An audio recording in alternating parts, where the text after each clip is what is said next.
Welcome back, everyone, to another episode of Keep It on the DL. I'm Louis Angelillo, along with me, always, Devin Bonanno. What's up, Dev? We got baseball, Lou. Yes, we do. We got baseball, and we got positive news. Finally. Wow. Finally. We got baseball back, even though both sides, players and owners, couldn't put aside their differences and work something out. Now we do have our 60 games, but like I said, these owners and players still couldn't figure it out. Players said when and where. The owners told them. They rejected the offer, and then they went back to some agreement made in March when all this came back down. So what does this stuff entail? I'll tell you right now. So it's 60 games, and the rule changes are there's a universal DH for both the American League and National League. Well, American League always had it. And they start extra innings now with a runner on second. So the 10th inning, there will be a runner on second, and if that runner scores, it will not be charged to the pitcher with his ERA. If you were wondering that, his ERA will not be affected as if it was his runner. It will be as if that person reached on an error. So what do you think of this, Dev, these two changes? Well, I mean, first off, I just want to say again, I think I said this last week too, in that baseball could not have royally messed this up anymore. I mean, it was on a silver platter for them to start on the 4th of July. They could have been the only sport in America going on. They're always the first ones to start complaining about how they don't have enough youth in their game. The game isn't growing anymore. People are losing interest. They couldn't have messed this up even more. I mean, the owners and the players are both at fault. The players, it was nice for a little bit, the whole tell us when and where thing, but the owners kept giving them proposals and they kept declining them, and the players' rebuttals weren't really that much better either. But so you know what? I mean, I texted you yesterday. Not that I don't care, because obviously I miss the Yanks more than anything, and it's late June and there hasn't been an inning of baseball at all. So I'm obviously very happy that baseball's coming back. It's going to be a lot different. It's going to be cool. The runner on second thing and extras is going to be really strange. It's going to take some time getting used to.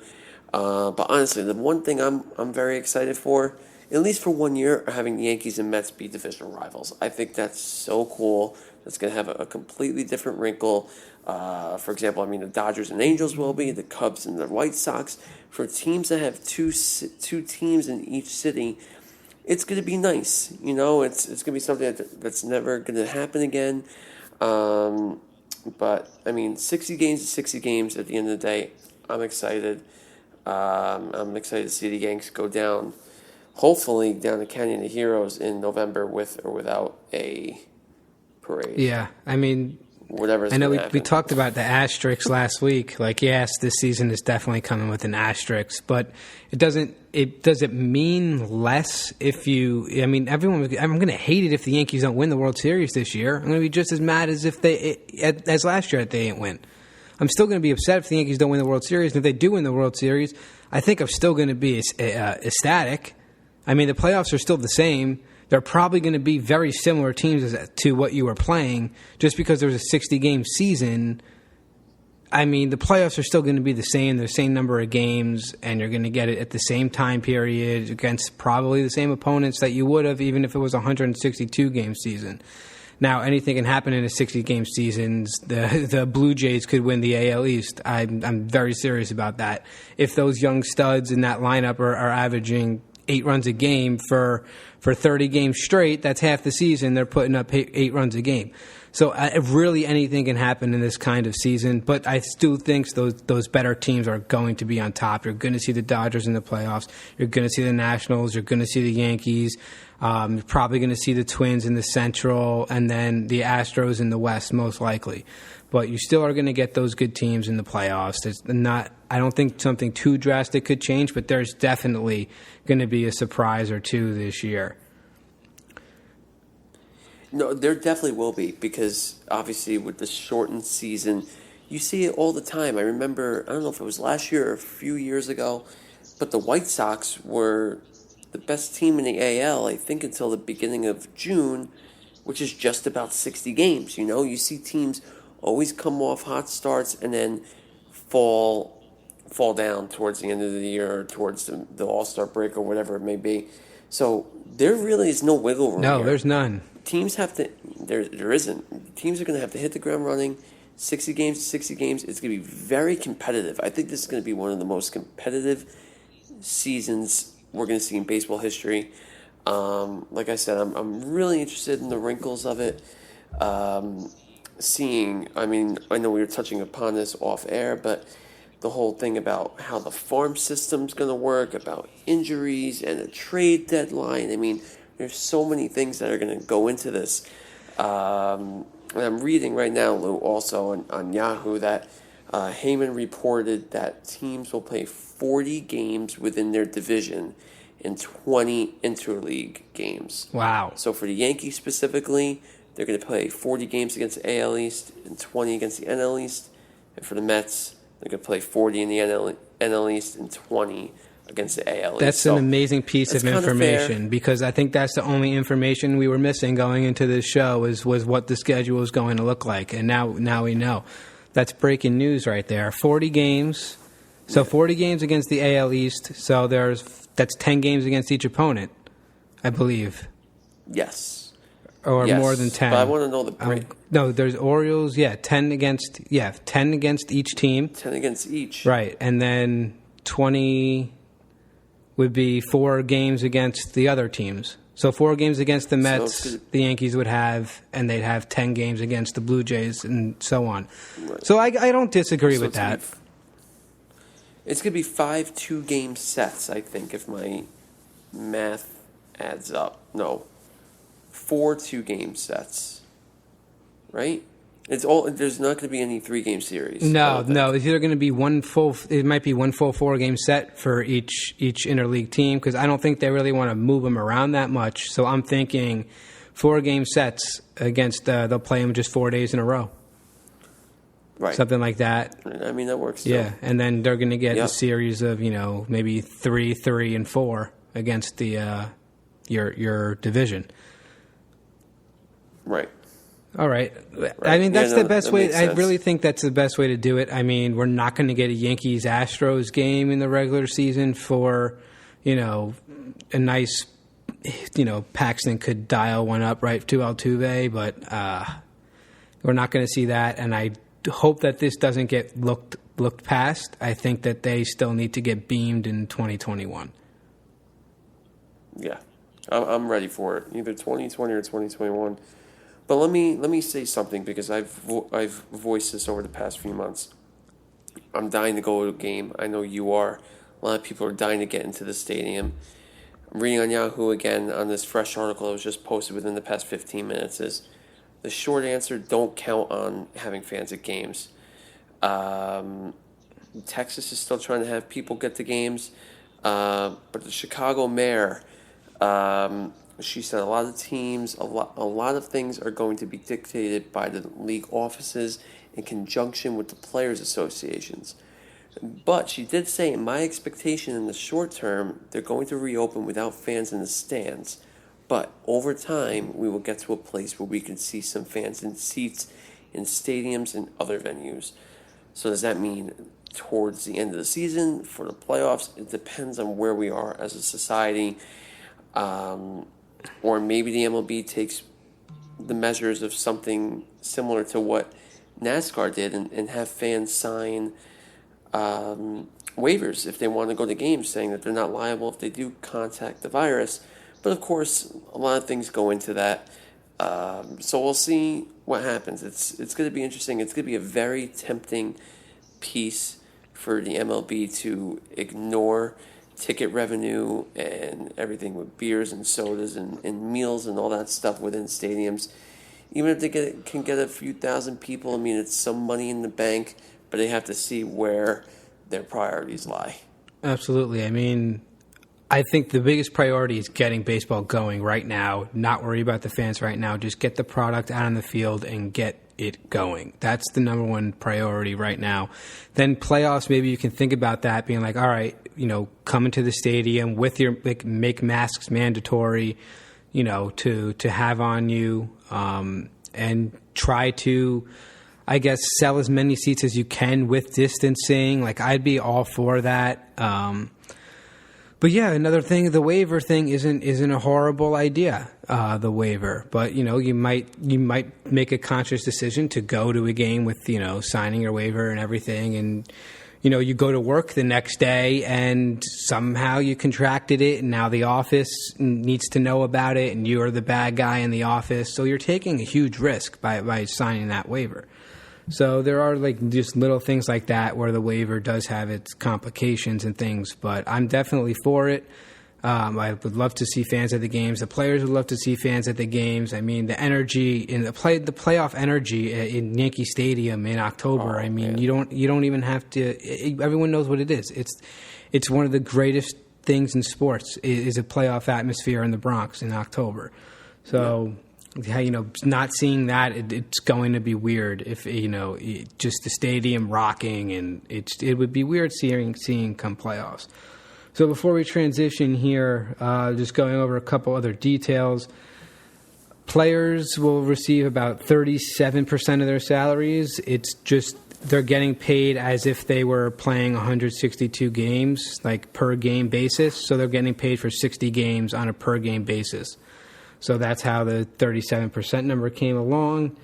And just some challenges facing the city. I mean, injuries. You can't have someone have an oblique strain and be out, 4 weeks, then they're going to be out half the season. I mean, just things like this, it's going to be tough. Guys are really going to need to stay healthy. And guys can't go in slumps. Teams can't go in slumps. There's no time for that. There's absolutely no time for that. Think of it as a high school season. I mean, my college season in 2014 was right around 60 games. So this is a college season that these guys are playing. There's no time for a college player to tell you. I mean, there's no real time for a team to hit a bad stretch if you're trying to accomplish, winning a conference, winning a division. There's no time to go in a bad stretch. So things like losing 9 of 10 are not going to be, are not going to cut it this year. No, it's not. And no, I want to say, Lou, I mean, staying healthy is going to be the utmost importance for all these guys. And I want to see what they're going to do with the farm system, how they're going to keep guys fresh, these call-ups type thing, these taxi squads we've been hearing about. We're going to hear more as the days go on, but at least they have the plan in place that something's going to happen. Yes, at least that plan is in place. So they're reporting July 1st. Games are going to start, I believe I saw July 23rd. The season's going to begin. Players are going to their home cities now. They're with COVID running wild in Texas, Florida, and Arizona. They're not doing any spring training stuff there, so they're going to their home cities, except for Toronto, because Canada is set July 21st to kind of go into phase 1 in Canada. So Toronto's going to Buffalo to do some spring training for now, and then hopefully they can play in Toronto come start of the season, and July 21st they'll open back up there. So that'll do it for baseball right there. A lot to take in, but there will be baseball. You will be watching baseball on TV, so that is exciting. Finally, something to look forward to at night. Just watching a game. It's gonna feel so amazing. Just being able to watch a game. It's gonna feel so good. So good. It really is. It's gonna feel unbelievable. Yep. Speaking of feeling good, Dak Prescott is expected to sign his $31.4 million franchise tag for this season. So he'll be getting $31.4 million for the season. The Cowboys have till July 15th to reach a long-term deal. You think they're going to get one done? I do. I really do eventually. Just strictly because I think Jerry Jones is a huge Dak Prescott guy for whatever reason, and I still cannot believe that he's getting $31.5 million next year. It blows my mind that he thinks he's even remotely close to that he's valued at that. But I do think so. I think Jerry really does want him to stay down the Big D. We'll see it happen. when they get ousted in the wild card round again this year. Yeah. What about you, Love? I think that's a boatload of money, and I kind of think they do need to get a long-term deal done here, but I don't know how you do it for anything less than what he just got. So right now you're looking at Dak getting a $33 million, multi-million dollar deal. And I think they're paying him way too much money to do that. And as a Giant fan and someone in the NFC East, I'm going, give it to him, because you guys can't build. Your offensive line is going to – it's already lost what's his name to retirement. I can't think of it right now. Was it Frederick? Frederick retired? Yeah. He retired. Yes. So your offensive line is not going to be as good as it was. Tyron Smith is getting older. You're not going to be able to spend that money on the offensive line if you give Dak this huge deal. You already gave Zeke his huge deal. Like, these Cowboys, exactly. You got to pay Amari Cooper. I mean, you don't win by paying these stud guys on the outside. We see it all the time. The Patriots built their dynasty. They didn't pay anyone big money to be a running back or big money to be a wide receiver. They won because Brady was willing to take pay cuts, and they could spend money on defense and the line. So you're not going to – the Cowboys, this is a bad decision for the Cowboys. And not only is Dak not worth $31.5 million a year, he's barely worth $25 million a year. I put him right around the 21, 22 range per year I think Dak would be worth. Now, you can't franchise tag him next year unless you're willing to spend $37 million, because it goes up 20% to the next year if you use the tag on the player again. So he would get $37 million next year if they put the tag on him. A small reason why I don't think this long-term deal is going to be reached is because they're going to want to know what the cap is for next season. Because with the jeopardy of fans not being involved here in the NFL, they're going to want to know how much money these teams are going to have to spend next season. If the salary cap comes down, a couple $1 million, that's going to affect how much money they're going to give to Dak. So there is some of it that is questionable if they're going to get this deal done, but I really don't think you can tag him next year, or you just let him walk at the end of the season and you just go with Dalton, who's going to give you the same result for maybe $20 million less. I think that'd be a smarter move for the Cowboys, to be totally honest with you. Rolling with Andy Dalton for $17 million a year, or he's at $7 right now to be a backup. Maybe you get him for $12 instead of Dak for all this money. So we'll see if they sign him next year. We'll see if they get the long-term deal. They have till July 15th to do so. But, I mean, I would not tag him again next year. You're going to owe the guy $37 million for the year. So either you let him go or you get this long-term deal done by July 15th. Speaking of the Cowboys, Dev, exactly. Your starting safety, the heart and soul of the Jets fan base on defense, at least, is wanting to go to Dallas. I mean, Jet fans were so high on Jamal Adams. They absolutely loved Jamal. You guys loved Jamal Adams. Jamal Adams could never do any wrong. Jets fans were, just on cloud nine about Jamal Adams. And Jamal Adams comes in and wants a trade because he's not getting his long-term deal is this his final year of his rookie contract? That's what the Jets are doing. They want to see what these cap room is. So he's asking for a trade. He wants to be traded. I saw the thing on Twitter. He said, best of luck. You're going to run that defense to the second safety, the best safety duo in the league.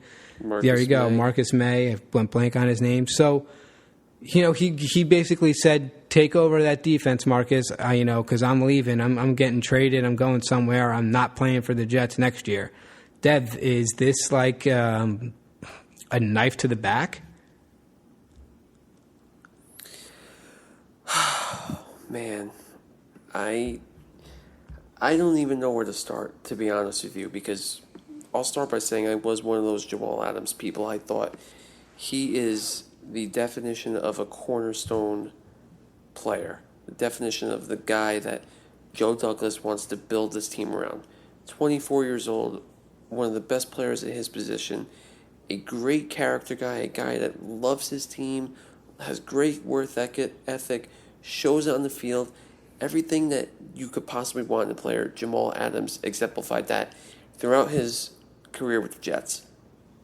What I'm seeing with him right now is eerily similar to Antonio Brown. And I know that's a big statement, but Antonio Brown, the same thing.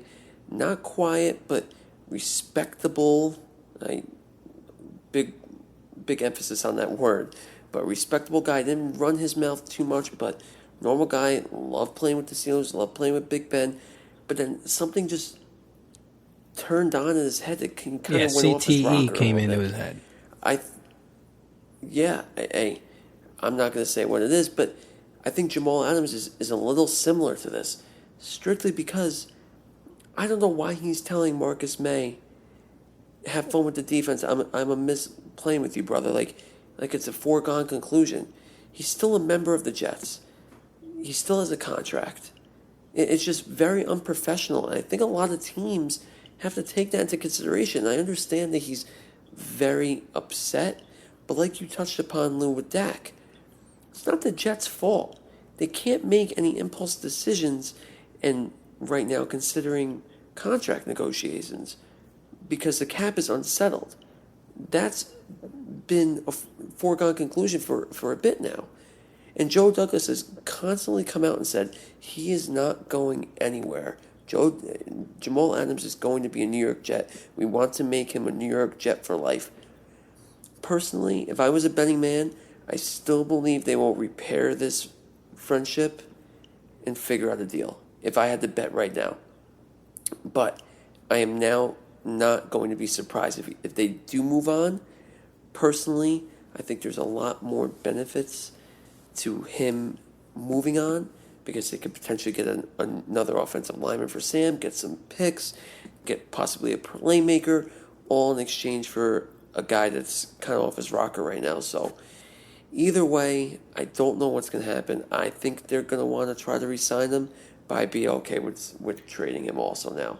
It's just very strange. I don't know why he's acting the way he is, and it's completely uncalled for. Yeah, I mean, look at the teams he requested. It was the Cowboys, the Eagles, the Ravens, the Chiefs, and the 49ers, I think, were the teams that he wanted to go to. It's like, oh, so you're just putting himself on a contender team, when realistically, if the Jets drafted right with this O-line and Mekhi Becton is solid and can really give Darnold a lot of time, and Darnold has a great offensive line, and also Denzel Mims, the receiver you drafted, if he could be the real deal, I'm not saying the Jets are going to the Super Bowl by any means, but this team could be a playoff contender. Like, he's going to realize in a couple years maybe, whoa, the Jets are winning the AFC East, and I could have been there. And the Cowboys paid all this money to Dak Prescott, and now I'm here, and their team really isn't doing well.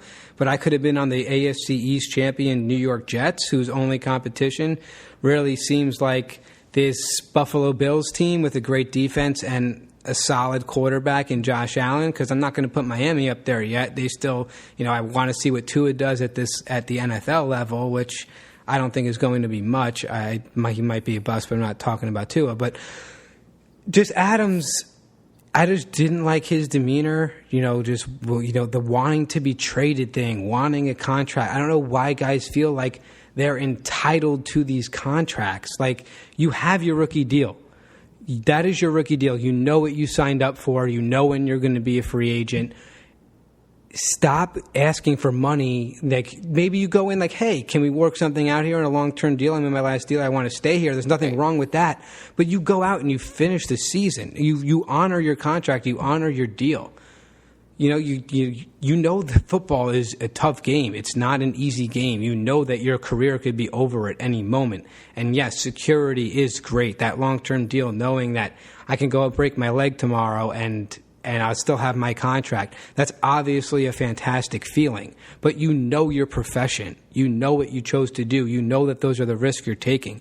So for him not to honor this contract with the Jets, because, like I said, they're hesitant to give him this long-term deal, and I honestly think a lot of teams are going to be hesitant to give people long-term deals with the unknown salary cap for next year. I mean, it's childish to me, and I feel for Jets fans, but like Landon Collins left the Giants, right? Collins left, went to the Redskins. He didn't do so via trade. He didn't do so complaining. The Giants didn't give him a contract. The Giants didn't use their franchise tag on him. He went to the Redskins. I don't have any hard feelings against Landon Collins. I don't. He didn't ask for out of New York. There were speculations whether he would be traded because obviously the Giants were out of it and could have traded him for some draft picks, which probably would have been the better decision. But no, Landon played that final season. He played hard in those games. And then in free agency, went to the Redskins. I don't see why Jamal Adams can't do that with the New York Jets. Right. I think you hit the nail on the head there.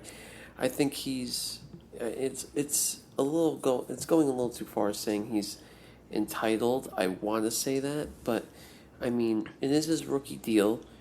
It's not like they're ignoring him because they don't want to pay him. They can't, and like you said, I think a lot of teams are in a very similar position, and the way he's just acting is just it really is uncalled for and childish. It really is. Yep. I don't know what else to say about it. Other than that, I'm very surprised, and I love the guy, but I just don't know how I can respect him, even if they re-sign him. It's always gonna be in the back of my head that he acted like right, this. And and a lot of Jet fans are in the same boat as I am. They're kind of like, screw this guy, like we don't want him, and I don't blame him. Usually, Jet fans are very irrational, but I mean, I think this is a very fair thought. Oh, I'd be pissed off. Be totally pissed off about it. And what the linebacker that was out for majority of your games, it was playing great. I'm going blank. Mosley? Yeah. Mosley? He'll be back. Yep, CJ Mosley. That defense is going to be solid. They're going to have a very good defense. I just don't. They have a very good defense. I don't understand the mindset of leaving because it's different. It's one way to leave and say I will go to any team that gives me a long-term deal. But when you put this trade list out of only Super Bowl caliber teams, it's that the guy's just wants out of New York at that point. It's like, yeah, I want to go here, any of these places. If you're just saying, I will go to any team that gives me a long-term deal, that's how much I care about this long-term deal. Like, if you want to go to the Arizona Cardinals for a long-term deal, fine. But you just threw this list. You might as well have put the Franco Harris Steelers on their list too, and the Chicago Bears with the fridge. You should have put that team on there as well. Did you write the 2007 Patriots that he would go to, or the 72 Dolphins? Jesus, I mean, just. Yeah. That list, that's what would have irked me here. Yeah, the list is what pisses me off too, because like you said, it's all teams that could easily win the big game next year. Yep, and I mean, I don't think if the Jets had an 11-win season, would my jaw drop to the floor? Nope. Maybe a 13-14 it would, but 11-win season, I'd be like, they turned it around, but my jaw wouldn't be to the floor with 11 wins. That'll win you that division. You're in such a good mood because I never thought I'd ever. Just for Jamal Adams to just think. I bet you the Jets end up with a better record than one of those teams on that list this year. I mean, the Eagles were on that list. The Cowboys were on that list. Those are two teams that the Jets could have a better record than. Not the Ravens, not the Chiefs, not the Niners, but those other three. I think so. I think absolutely doable. I think they could. But yeah, just a shame about how Jamal and how this couldn't work out for the Jets, and because it could have been a huge part of that defense going forward. He still can be, and I'm not holding that hope, which I'd be fine with. I think it's over, man. He's not play. He's going to sit out before he plays. I'm fine either way, but it didn't have to be like this, and the Jets didn't do it. The Jets did not mess this up for once. It's all Jamal Adams. This is all on Adams 100%. So, yeah, absolutely. And the last thing here in the NFL was that teams are going to dictate their attendance.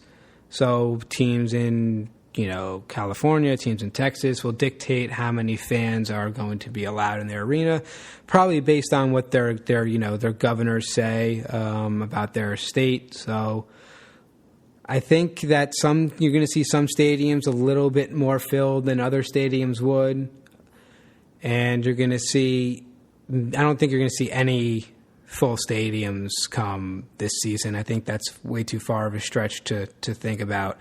Maybe Super Bowl could be a packed house once you get these vaccines going. Maybe playoffs, you're going to see a packed house. Very well could happen for the playoffs, but for the regular season, I like this move by the NFL just to say, hey, it's up to you. We're not going to step in here and tell you how many fans you can and can't have. So I think that was a good move here to just let the teams handle it themselves at what they think is safest and best for their cities. And maybe that might be a waiver requirement for some teams. Yeah, I couldn't agree with you more. I think you hit the nail on the head. Pretty much what I'm going to say, too. I think it should be up to the cities, should be up to the teams. And like we were talking about off air, too, we got to remember that Governor Murphy of New Jersey is going to be dictating whether fans can go to Jets and Giants games this year. And he has been very, very, very strict with the whole thing. As being a Jersey resident, I've been watching him, obviously, very closely, and he's not a slouch at all. He's making sure the social distancing's in place, the masks. There's been a little bit of a rise in New Jersey with people between 25 and 35, and he said we can easily just go back to phase 2 in a lot of places. So I don't know if there's going to be fans in MetLife early on in the season. I agree, maybe November or December, hopefully if there's a playoff game for one of our teams. But, I mean, in the Texases or the Floridas of the world, the Carolinas, you could definitely probably see maybe 10, 20,000 people in stands. But it's going to be weird maybe being inconsistent with having fans and not having fans. This is when home field advantage could potentially really be an advantage for teams. I mean, but not a packed house. The volume's not going to be near anything that they're used to, which means I think you might see a lot more high-scoring games this year. So let's be all over the over this year. Teams putting up points on the road. I like that. I'm a big believer in that. Yeah, so you're going to see some offensives. Brady not be phased. Like Brady's never phased on the road, but Brady-like offenses having no trouble going into the place like the Chiefs if there's only 10,000 fans. So that's a big thing to look into for the season. Yeah, very, very good point. I'm taking the under, the over in most games. I'm taking the under on false starts total. Under for false starts sounds fantastic. Yeah, I'll take it. So that'll do it for the NFL. And next up, we have a guest talking NASCAR with us. And that guy is my MLB Network colleague, Nikolai Jackson. Nico, what's going on, man? I'm doing okay today. How you doing? All right. I had to bring in a NASCAR expert because that is not my expertise. I pretty much know who Jeff Gordon is, and that's about it. And we know that they've been almost front and center these last couple weeks here. Some good things, some bad things with NASCAR. So just tell us a little bit of how you got into NASCAR. Well, I started watching NASCAR back in 2002 full-time. I got into it when, actually, the death of Darren Earnhardt, a lot of people were in mourning, and it was just all over the television. I was like, what is this sport? Everybody's, crying over this death of this guy, man. So my first race I watched was, a couple weeks later. I watched an Atlanta race, and I watched Jeff Gordon and Kevin Harvick race side by side to, the line. It was, a great finish, and it's, one of the most, crazy finishes and well known. So from that point on, I was like, oh yeah, this is a decent sport. I'm going to get into this. Well, that's good. Crazy finish. We'll get you hooked on a sport and want to see more of it. Definitely. Yeah, definitely. So they've been in the news lately. Let's go back a couple weeks ago. Some better news. Not sure why this flag still exists. They lost the Civil War, but NASCAR banning Confederate flags from their races. I mean, there are those rednecks that are, all about their flags, whatever it is that they love about that flag are going to be upset by this. But I mean, a majority of the fans, I'd hope a majority of the fans are like, yeah, we do not need to see this Confederate flag flying at our races. Yeah, and the thing is, in 2015, NASCAR had said, we don't want fans to fly the Confederate flag, so we'll do like a flag buyback program so you can come in to our racetracks and hand in a flag, your Confederate flag, and we'll give you another flag of another of your favorite driver. And that's in 2015? That was in 2015, yeah. Wow. And it didn't really take off. Like, nobody really did it that first couple weekends, and then it kind of just petered out, and it was back to back to business, basically. Wow. So, I never knew that. That is cool. I mean, if I do not own a Confederate flag, but if I did, I definitely would have gone and traded it in for something. I mean, NASCAR is all about the flags. They're waving flags to start the race. They're waving the checkered flag for the last lap. That is a cool initiative I did not know. But now, unfortunately, they've had to get to the point where, hey, this can't be allowed anymore. Yeah, and it was really thanks to Bubba Wallace because of this whole the deaths of these unarmed black people that Bubba Wallace took a stand finally. He's like, yeah, I have to speak up. I have a platform. I have an opportunity to make some change here in the sport that I've been a part of since 2012. And he's been in NASCAR since 2012 and in the Cup Series since 2017. So he's finally like, I have to make a point here. I have to make a stand for what's right. So he went on CNN with Don Lemon and was like, yeah, I think the Confederate flag should be banned. And within 48 hours, NASCAR was like, okay, yeah, we 100% agree with you now. It's gone. You will never see it again at our racetracks. And of course, he's caught a lot of backlash from it. And it's honestly gotten worse, like the amount of backlash, because as a black man in a sport that is predominantly white, you have a lot of haters and a lot of racist people saying, get out of our sport. If you don't like it, get out. You're not even that good to be in a petty car, so that's being racist for.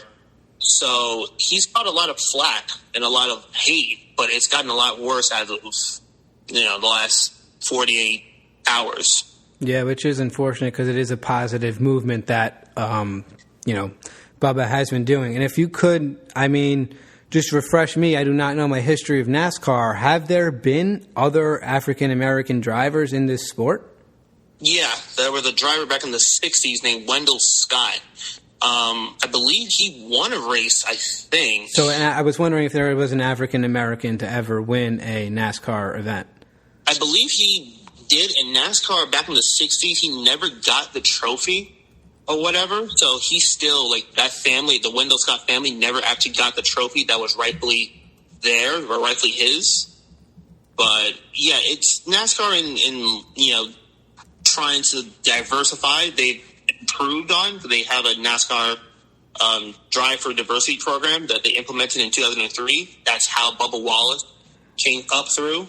But I'm reading it right here now. Wendell Scott, American stock race car driver, December 1st, 1963. He won a Grand National Series race at Speedway Park in Jacksonville, Florida. Yeah. So he won a race and never actually received a trophy because back in the 60s, that a black man in a white sport, it's like, you can get out. Like, we're not going to give you anything. Like, sure, you can take your prize money, but you're not going to get the trophy or whatever. The Celtics still hated Bill Russell, even though he's winning all those championships, those Celtics fans. Yeah. That's what it was in the 60s. Yeah, and the 60s was rough, obviously. Everybody knows the Civil Rights movement and all that. So, and of course, the whole thing where all this blew up was this noose that was found at in the garage area that actually Bubba Wallace was actually the team was in. But after investigation today, it was determined that it wasn't actually a noose put there recently. It was put there in 2019, the fall race when NASCAR was last there. It wasn't targeted towards him, but it was still, at the end of the day, still a noose, a rope noose that was used to pull down the garage gate. Right. I mean, thankfully that this wasn't a hate crime and someone wouldn't do this to Bubba, because obviously that act is just completely despicable and uncalled for, and things that, do not need to happen in the United States of America. Just would have been an awful thing. So it is relieving to see that this wasn't a hate crime. But then I know, like you said to me earlier, now he's facing some backlash saying, why would you do that? It was just like a PR stunt. Yeah, and a lot of people on social been calling him racial slurs, calling him, comparing him to Jussie Smollett. It was all a hoax, that NASCAR did this on purpose for a PR stunt, which is just baseless claims. And it hasn't put NASCAR, again, in according to these fans, in a good view. Right. I mean, they're trying. At least you can see that they are trying to be better, and that's starting with banning the Confederate flag. And I mean, the Confederate flag you can interpret it however you want. My interpretation is that flag stood for slavery, and the Confederate was only around from 1861 to 1865.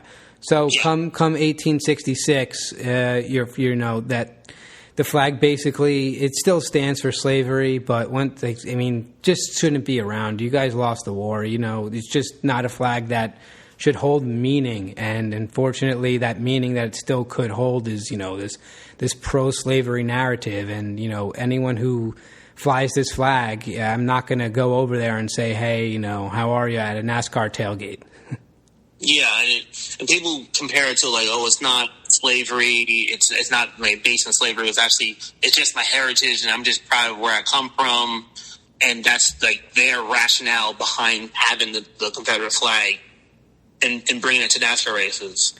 But it's just there's no place for it in 2020. There's no place for it at all now. So they just need to either get with a program, or, sorry, you got to put it away, or just not come to the NASCAR races anymore. Right. It's like, guess what? And we're not going to miss those people. That's not the fan base that you need for your sport. That's a great stereotype fan base to actually get out of the sport. You could see more people be interested in NASCAR now because of what they've done. And I didn't mention this yet, but if you know Nikolai Jackson, but he is black.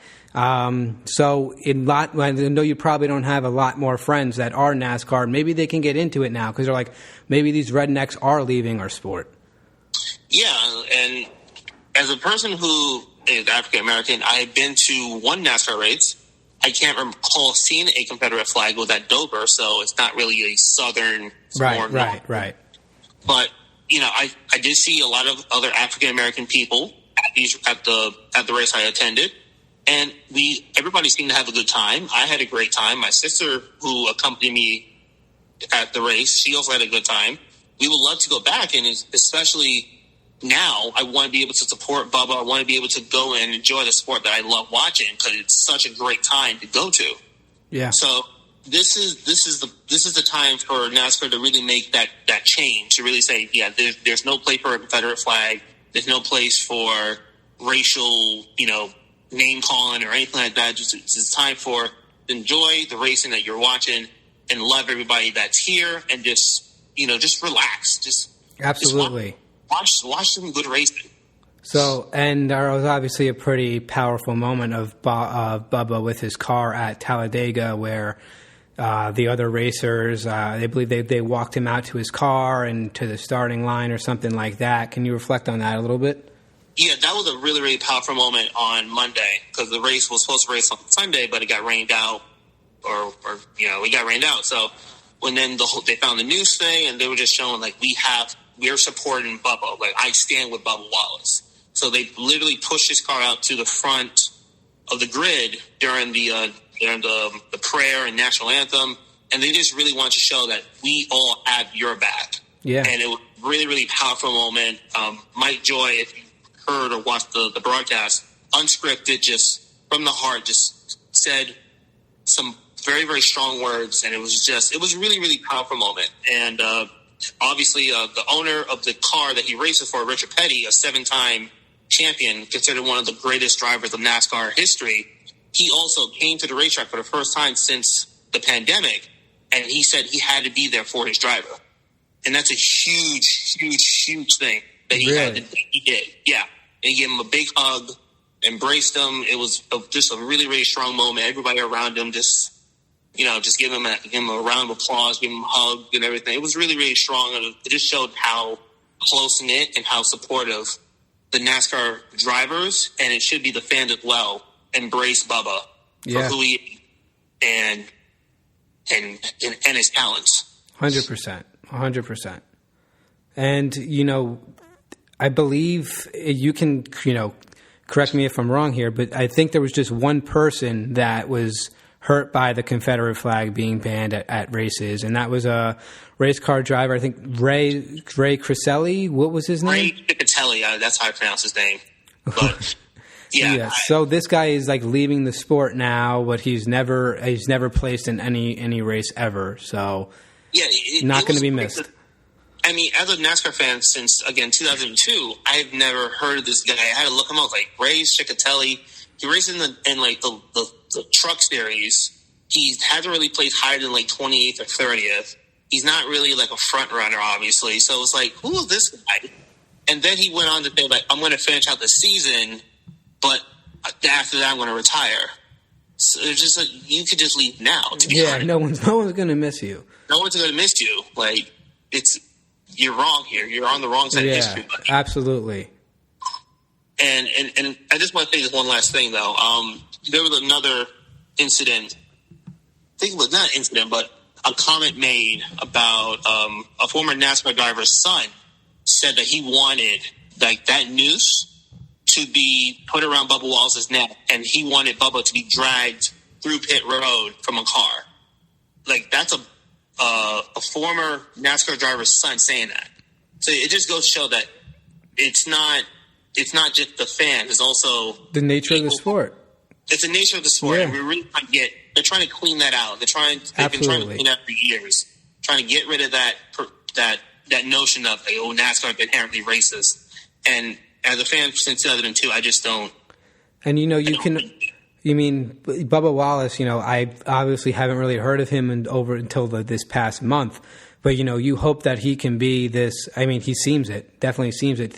This role model for young African American kids to get into the sport and try something new. If you're not that athletic to beat LeBron James and Kevin Durant, because all that's who these kids idolize are those football players and those basketball players. So something that maybe they're not athletically talented, they can come in and say, whoa, who's that? He drives a car? Maybe I can do that. So definitely someone in the African American community to look up to. Yeah, definitely. And he has integrity. He has honor. He's respectful. He's just a really, really good guy. He's just a really, really good guy. That's really all I can say about it. Definitely seems that way. Any final thoughts before you go? Not really. Baseball's back. We get back to work soon. Baseball's back. I'm glad to get back to work at some point. Our vacation's over. Yeah, vacation. Sure. I've left my house for months. Yeah. But yep, we're going to be back to work soon, so we're definitely looking forward to that. Nico, thanks so much for coming on. No problem, man. Anytime. That was Nikolai Jackson. We appreciate him for coming on and joining us here. And that's going to do it for this episode of Keep It on the DL. We will see you next week.